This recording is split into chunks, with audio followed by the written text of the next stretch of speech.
It's important we look at the facts. Why? Douglas Ross is sounding pretty scared. I believe in independence. And he clapped like a seal. Hello and welcome to a special edition of Planet Holyrood. I'm Paul Hutcheon, political editor of the Daily Record. Now, if you hear the sound of carnage outside, that's because a political earthquake has struck in Scotland. Labour got, they absolutely hammered the SNP in the Rutherglen and Hamilton West by-election this morning. They overturned a majority of just over 5,000 with a majority of their own of 9,446. So a complete and utter rout. Joining me this morning, if you want to know, I'm actually in a hotel room in Hamilton after getting to my bed about 4:30. Joining me are Daily Record chief writer Anna Burnside and also the Scottish Daily Express editor Ben Borland. So Anna, let's start with you. Let's just focus on Labour first because it was their night. They won, I think, nearly 60% of the vote. There was a swing from the SNP to Labour of, I think, 20.4%. What a night for Scottish Labour. A fantastic night for Scottish Labour. I think they played the campaign very well. I think they chose a very good candidate, a lovely young man, well, he seems young to me, a teacher, a modern studies teacher in the constituency, very charming, very good at retail politics, a great asset on the doorstep. I think they chose very well there, and so they were off to a flying start there. The SNP tried very hard to paint them as complacent and, they think, they're walking it and so on. That wasn't my experience. I was there a few times, speaking to people, obviously following the campaign. I can't say I found that from Labour. I thought that they just ran a very straightforward, old school, boots on the ground campaign. I was quite surprised to see that posters in windows and lampposts don't seem to be a thing for any party now. So there was no sign of them. But I think just in terms of getting their vote out, maximising their candidate and their national momentum, I just think they did. I think they did that very well. Ben, I was talking to some Labour contacts last night at the count, and I was just saying that I can't actually remember the last time Scottish Labour had a good result. I mean, they've been in the doldrums for so long, well over a decade. They've been the whipping boys of Scottish politics. If you go back to the 2019 European election, they came fifth. They nearly came sixth. I think they got 9% of the vote. Now they look like they're in the ascendancy, that they're back. What do you think this seismic, pivotal result says about Labour's general election chances in Scotland? I think it says an awful lot about Labour's general election chances, both in Scotland and in the UK. I've been following. I wasn't at the count like you, Paul, so I admire your bright spirit this morning, but I've been following it very closely since first thing, and I think in typical fashion, I think the UK media is a bit slow to catch on here. We all remember the previous by-elections this year, and they were treated as huge news stories. Arguably, this is bigger because it suggests that, or it confirms that Labour is back in Scotland. It's on course to win 20 plus seats north of the border, and for every Scottish seat that Labour wins, it minimises the number of seats needed down south. If Labour comes back in Scotland, Keir Starmer's path to Downing Street looks much clearer. Keir Starmer needs Scottish seats to be Prime Minister. And the fact that the UK news media hasn't caught on to how huge this is, I think, that's on them. But make no mistake, this is bigger than Uxbridge, this is bigger than Selby, this is bigger than all those other by-elections, because this suggests Labour will win 20 plus, possibly 30 seats next year in Scotland, and that just, that clears the path for Keir Starmer. And I'm sure people will recognise it eventually, but I think we all know, and Keir Starmer and Anna Sawar certainly know that this, this is big. Anna, Keir Starmer is going to be in the constituency, I think, about 10 o'clock. He'll be leading or addressing a victory rally alongside Anna Sawar and the victorious candidate Michael Shanks. I mean, in the past, I think UK Labour leaders have probably written off Scotland after the referendum because, really slim pickings. Do you think that Starmer will look at Scotland and think, as Ben just outlined, that this is the path to Downing Street? If I can make big gains here, it's so much easier to topple the Tories? I think they have to. I mean, it's astounded me in recent-ish years how Labour has just kind of gone, okay, Labour nationally have just gone, okay, that's it, busted flush, gee up. That seemed to me a crazy, crazy strategy. And so I'm very pleased to see Labour nationally, UK-wide, taking this seriously, realising the potential that this unlocks for them. It seems to me these are much easier, in a lot of ways, these are much easier wins for them. These are seats, a lot of seats that the SNP history with them don't go that deep. I mean, I think this seat in particular has swung. I mean, it's changed in the past 3 general elections. It's maybe not 100% electorally a typical seat. I think demographically, it's a very typical Scottish seat. You walk down Rutherglen High Street and it's like being in so many towns in Scotland. It's got all the same features. It's got a co-op. It's got kind of smallish chains. It's got the housing stock that you see throughout Scotland. It just feels to me like you could kind of be, if you weren't paying attention, you could think you were in Perth. You could think you were in so many different places in Scotland. And I think to be able to win so convincingly there is a real, real boost for them, for Labour, nationally. I mean, we often talk about iconic Scottish by-elections, and you think about Winnie Ewing in Hamilton in the 60s, Jim Sillars, Glasgow governor in the 80s, Margaret MacDonald, of course, in the 70s. Should we see this victory in Rutherglen and Hamilton West in this light? Is it of the same bracket, do you think?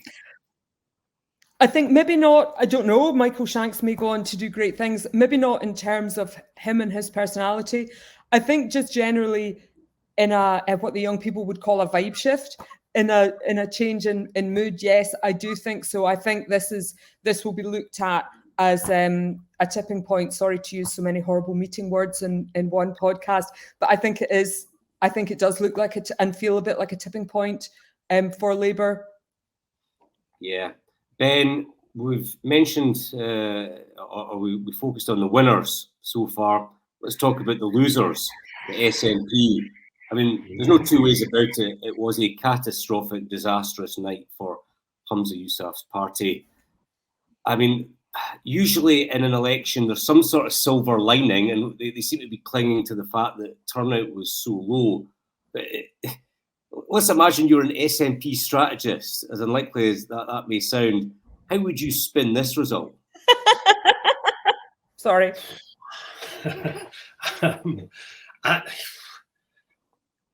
I think the SNP strategy will be to move on as quickly as possible. It's almost impossible to put a positive spin on it. I think that the only, as you say, the only life raft they can cling to is the low turnout. I heard from some Labour sources ahead of the votes that they were very confident, but they felt that the SNP core vote was going to stay home rather than the SNP core vote was going to switch to Labour. And maybe that's got to be their strategy. If they can assume that, look, we haven't lost these voters, they just didn't vote for us. So they need to get the vote out. I think the problem there is that costs money. The SNP are broke. I mean, they're on the verge of bankruptcy. How do they how can they replicate a big campaign like they've had in Rutherglen? They threw everything at this. Humza Yousaf was there a lot. All the big guns from Holyrood were there a lot. The cabinet secretaries were out on the street delivering leaflets. You'd almost think they didn't have a devolved administration to run. They've spent that much time campaigning in actually handing out. I mean, this is how desperate they are. You've got, I've seen photos of, and the entire group are all cabinet secretaries or ministers going around knocking on doors, handing out leaflets. They don't seem to have any volunteers anymore. So how do they push a general election campaign when they're so skint and get this core vote out? But that's the only silver lining, which is that if they can persuade the SNP voters who stayed home to vote next year, they might stave off a wipeout. I don't see any other way of avoiding that. I think as well that the problem is, and Blair McDougall made this point in the former Better Together chief in his blog that he wrote in the early hours, that this sends out the message to Labour/SNP supporters in Scotland who maybe kind of waver between the two.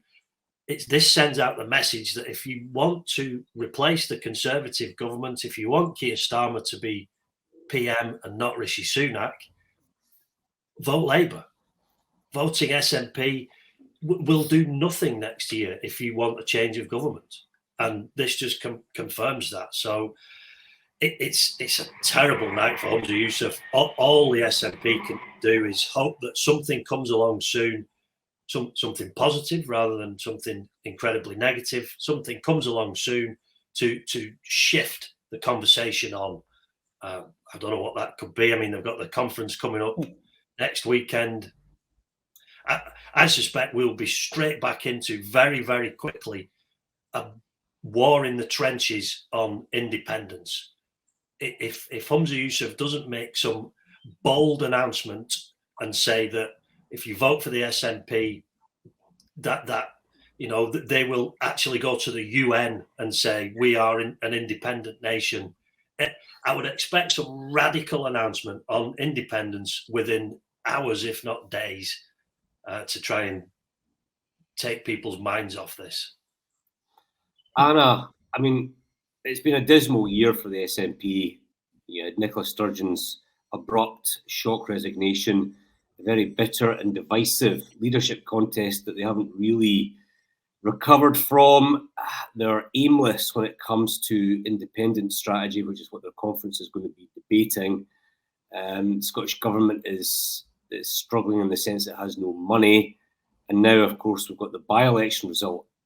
Do you feel like after over a decade of SNP dominance that they are just on the downslope? Yeah, they feel very tired, don't they? They I mean, very like the Tories in a lot of ways. They're in Westminster, they're just really running on empty. You see a lot of the same scenarios, a lot of senior people leaving, and they're kind of phoning it in. A lot of big policies that are just grinding badly along. A lot of the big SNP flagship and controversial policies, the ferries, the dualling, the A9 and so on, they're not going to make any progress on them. They're just grinding painfully along.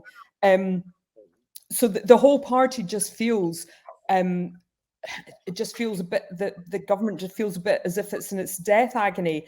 I do think that even in that scenario, they had a particularly tough hill to climb in this by-election because they had that national context of their annus horribilis or whatever, however you want to frame it.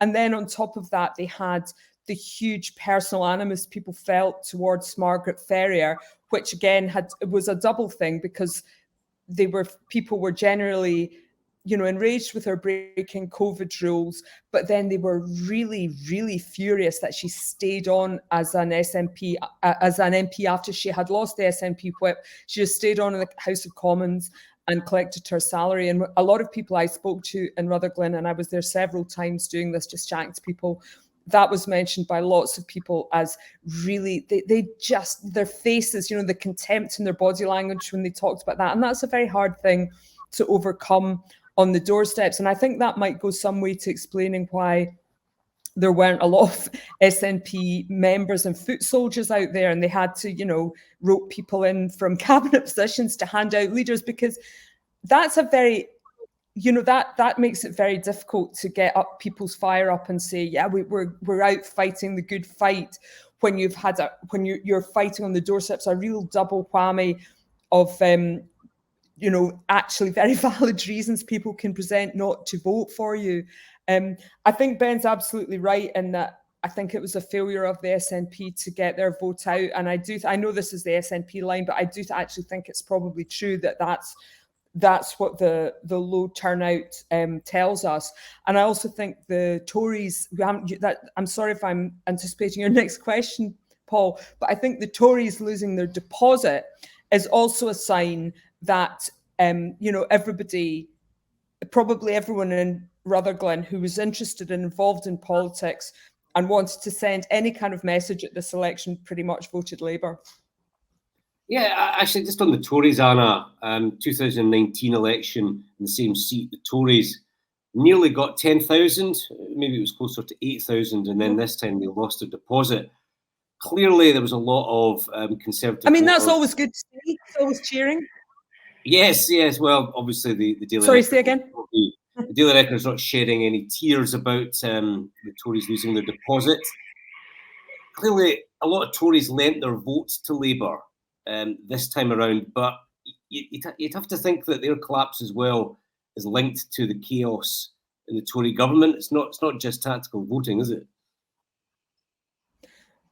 No, probably not. And I think that, again, is something that Labour can probably take comfort from for the general election, because that's what they're going to have to see in a lot of seats. They're going to have to see people, that's the pattern in the red wall, isn't it? Which after Scotland is probably their next, greatest source of winnable seats.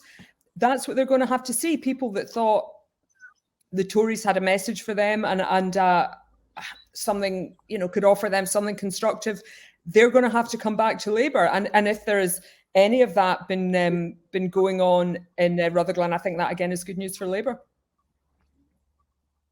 Just finally, Ben, just wrapping up, back to the SNP. Humza's only been in charge for about 6-7 months, but it's been an incredibly turbulent 6-7 months, and this by-election is just the last thing he needed. Is his leadership in trouble? I think so. I mean, I think he's been in trouble since. Has he ever been out of trouble? It was such a narrow victory. It exposed such a divide in the party.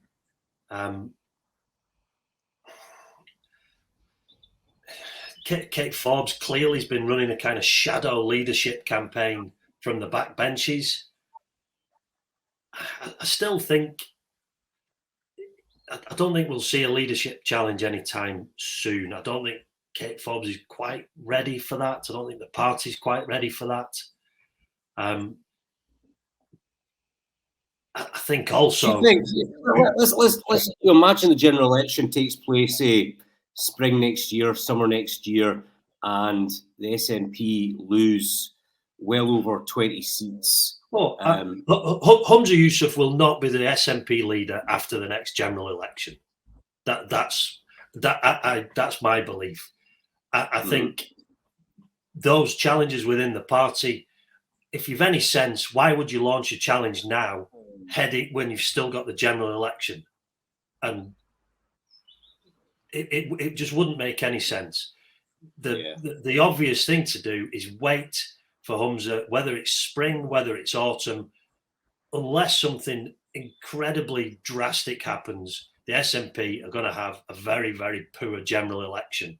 And that's when the next leader makes their move. With 2 years to go till the Holyrood elections, you can say, look, we've tried with Humza, let's have a fresh start. Does that mean a break with the Greens? It probably does. Do the Greens then agree to vote for the budget, or do they essentially vote down the government and we end up having a Holyrood election? But his leadership is in desperate trouble, dire straits. He's a dead man walking, if I can, without straying too far into hyperbole. But no one's going to try and replace him until after the general election. But I mean, he might as well, if it's a spring general election, he might as well book, Route 66 for next summer, because he'll be gone. He's toast. Mm-hmm. The morning after the next general election, not only does the defeated Labour or Conservative candidate leader stand down, Humza Yousaf stands down. Guaranteed. Put your money on it. Okay, that's great. I have to wrap it up now. I'm off to the Keir Starmer event in Rutherglen and Hamilton West. Thank you to Anna and Ben again for your insights and analysis. What a day in Scottish politics. We'll be back next Thursday, and I hope to see you all then. Thank you. Bye. It's important we look at the facts. Why? Douglas Ross is sounding pretty scared. I believe in independence. And he clapped like a seal.